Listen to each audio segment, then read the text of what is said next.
नमस्कार दोस्तों, स्वागत है आप सभी का। इस वीडियो में हम बात करेंगे नागोआ प्रोटोकॉल के बारे में। नागोआ प्रोटोकॉल एक इम्पोर्टेंट इंटरनेशनल ट्रीटी है और इंडिया भी इसका पार्ट है।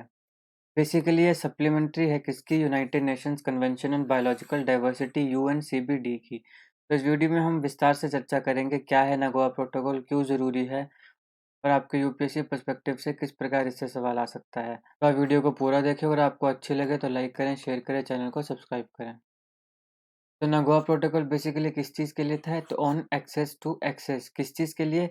Genetic resources and the fair and equitable sharing of benefits arising from their utilisation. तो बेसिकली कि जेनेटिक रिसोर्सेज से जो हमारे पास बेनिफिट्स निकल के आ रहे हैं, उसका फेयर और इक्विटेबल शेयरिंग हो सारी कंट्रीज़ को। सारे जितने भी हमारे पास रिसर्च जो यूनिवर्सिटीज़ वगैरह में किए जाते हैं, उन सारी अलग-अलग कंट्रीज़ में उन सारों को फेयर और इक्विटेबल शेयरिंग के करके जो बेनिफिट्स हैं उसके वो मिलें। ये एक सप्लीमेंट्री एग्रीमेंट है, जैसे मैंने बताया आपको, UN convention on Biological diversity की। ये जो प्रोटोकॉल है ये बेसिकली लीगल फ्रेमवर्क है जो कि कन्वेंशन ऑन बायोलॉजिकल डाइवर्सिटी जो है उसके जो ऑब्जेक्टिव्स उनको इम्प्लीमेंट करने के लिए ज़रूरी है। क्या है इसका aim? To fair and equitable sharing of benefits rising out of utilisation of genetic resources, जैसे मैंने आपको पहले बताया। अब इसका नाम नागोआ क्यों रखा गया? तो क्योंकि नागोआ नाम की एक जगह है जापान में, वहाँ पर इसको अडॉप्ट किया गया था 2010 में। तो ये डेट भी इम्पोर्टेंट है और ये आपको याद रखना इम्पोर्टेंट है कि नागोआ क्यों नाम रखा गया, कहाँ पे है ये जगह? जापान में। तो क्योंकि उस जगह पे ये इसको अडॉप्ट किया गया था तो इसका नाम नागोआ रखा गया। ये जो प्रोटोकॉल है ये एंटर कब हुआ, फोर्स में कब आया? ये अक्टूबर 2014 में।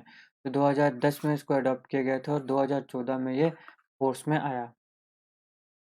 ऑब्जेक्टिव हमने ऑलरेडी डिस्कस किया है।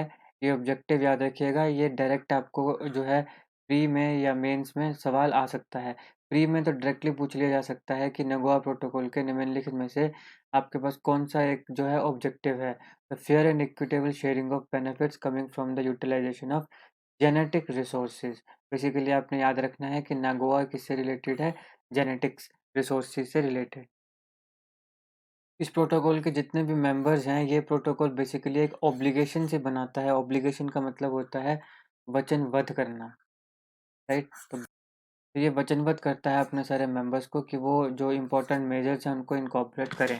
किसके regarding? Measures in respect of access to genetic resources, genetic resources की एक्सेस, देन उनके बेनिफिट्स को शेयर करना और फिर जो इम्पोर्टेंट कंप्लायंस हैं, लॉ एंड रेगुलेशंस हैं उनके साथ जो है वो कंप्लायंस करना। ये एक इम्पोर्टेंट एनवायरमेंटल प्रोटोकॉल है दुनिया के लिए।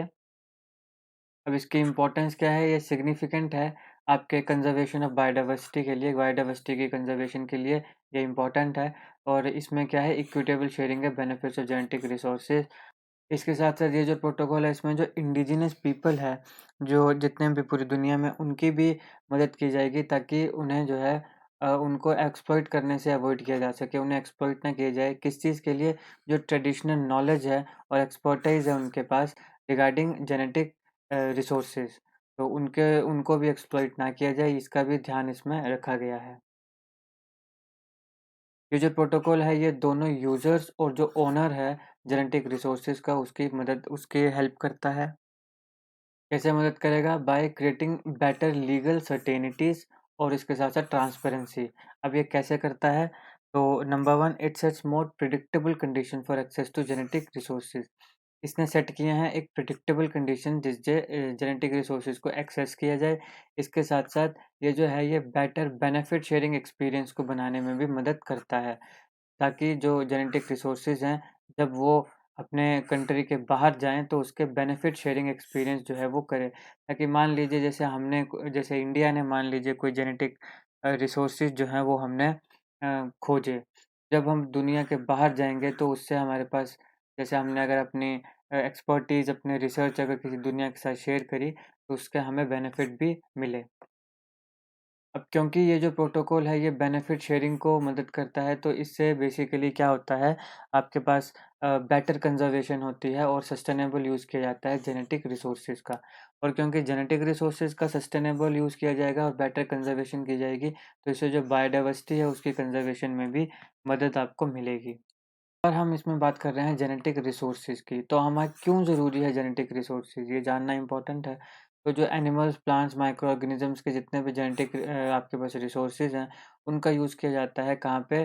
Development of special enzymes. तो कोई एंजाइम्स स्पेशल बनाने के लिए या फिर स्मॉल मॉलिक्यूल्स बनाने के लिए या फिर जीन्स को एनहांस करने के लिए। तो बेसिकली माइक्रोबायोलॉजी और बायोटेक्नोलॉजी में जो फ़ील्ड्स हैं, वहाँ पर जो है इनका काफ़ी यूज़ है। तो इसके साथ-साथ जो जेनेटिक रिसोर्सेज़ हैं, उनको ड्रग डेवलपमेंट में भी यूज़ किया जाता है। अब ड्रग यहाँ पे आप दवाई के तौर पे समझिएगा, वो दूसरे वाला ड्रग नहीं जो एडिक्शन वाला, वो नहीं, दवाई। तो जो ड्रग डेवलपमेंट के लिए, देन क्रॉप प्रोटेक्शन के लिए इसको यूज़ किया जा सकता है और स्पेशलाइज़्ड केमिकल को बनाने के लिए इसको यूज़ किया जा सकता है और इसको मेनली क्या है, इंडस्ट्रियल प्रोसेसिंग में इसको यूज़ किया जाता है, जो कि है किसको? जेनेटिक रिसोर्सेज़ को। तो बेसिकली ये जो नगोआ प्रोटोकॉल है, ये एक फ्रेमवर्क तैयार करता है। इस फ्रेमवर्क के तहत जो है, वो जो आपके पास जेनेटिक रिसोर्सेज़ हैं, उनका फेयर शेयर जो है, उसका बेनिफिट जो है, उसका यूज़ किया जाएगा, राइट? इसके साथ जो जो लो इंडिजिनस और लोकल कम्युनिटीज़ हैं, उन्हें भी बेनिफिट मिलते हैं लीगल फ्रेमवर्क में। और जो ट्रेडिशनल नॉलेज है, जेनेटिक रिसोर्सेज़ से रिलेटेड, उसको यूज़ किया जाए और उनको भी जो लीगल फ्रेमवर्क के तहत इंडिजिनस और लोकल कम्युनिटीज़ हैं, उन्हें भी इसका बेनिफिट मिला जाए। अब हम भारत के पर्सपेक्टिव में देखते हैं नगोया प्रोटोकॉल को, तो भारत ने इसको साइन किया था 2011 में और रेटिफ़ाई किया 2012 में। यहाँ पे अगर आप ईयर याद रख सकें तो अच्छा है, अगर नहीं भी याद रखें तो आपने ये याद रखना है कि इंडिया जो है वो सिग्नेटरी है नगोया प्रोटोकॉल का। ये सवाल आ सकता है कि इंडिया इसका सिग्नेटरी है या नहीं है? तो आंसर होगा हाँ, इंडिया इसका सिग्नेटरी है। हमने 2011 में इसको साइन किया था और रेटिफ़ाई हमने किया 2012 में। जो रेटिफ़िकेशन है इसकी नगोया प्रोटोकॉल की, वो हैदराबाद में हुई थी 11th conference of party COP में, जो कि हैदराबाद में की गई थी, तो वहाँ पर भारत ने इसको रेटिफ़ाई किया था। अब इसको डोमेस्टिक यानी कि घर पे, मतलब भारत के अंदर इसको जैसे लीगलाइज़ कैसे किया गया?